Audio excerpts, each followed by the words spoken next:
Сәлем достар, бүгін сіздермен бірге лавр жапырағын иммунитетті қалай көтеретін жайлы айтатын боламыз.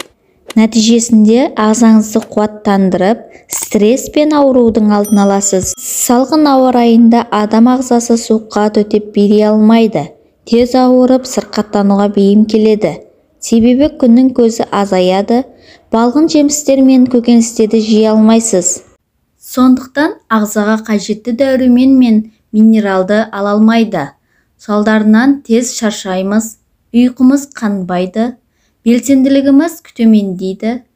Мұндай жайсыздыққа жол бермеу үшін иммунитетті көтеруіміз керек. Ол үшін дәріханадан дәрумен сатып алудың қажеті жоқ. Үй жағдайында мына әдісті қолдану арқылы ағзаны қуаттандырып, иммундық жүйеңізді нығайта аласыз. Бұл емді мейлінше денсаулығыңыз жақсы кезде жасаған дұрыс.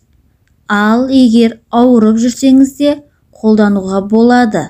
Есесіне дертіңізден тез айығып, аяғыңызға нық тұрасыз.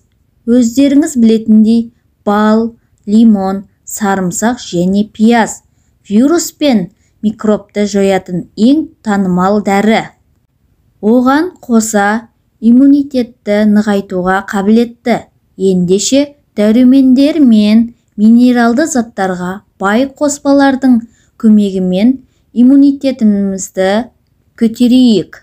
Достар, менің сіздерге беріп жатқан пайдалы кеңестерім ұнап жатса, лайк басып, өз ойларыңызды жазыңыздар. Ал кеттік, иммунитет жайлы айтатын боламыз.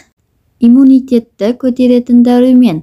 Бұл сусындар иммундық жүйені нығайтып, қажетті дәрумендер ағзаға сіңіреді. Нәтижесінде ағзаңызды қуаттандырып, стресс пен аурудың алдын алатын боласыз. Лавр жапырағының қайнатпасы. 300 мг суды ыдысқа құйып, отқа қоясыз. Бір қайнап шыққан соң 10-15 дана лавр жапырағын салып, тағы да 5 минут қайнатасыз. Сосын оттан алып, термосқа құйып қойыңыз. Шамамен 4 сағаттан соң дайын болған сусынды сүзіп алып, бір ас қасықтан күніне 3 рет ішіңіз. Емді 1 ай бойы жүргізетін болыңыз. Иммунитетті нығайтатын пайдалы қоспа. Ет тартқыштың немесе блендердің көмегімен пайдалы әрі дәмді қоспа әзірлеңіз.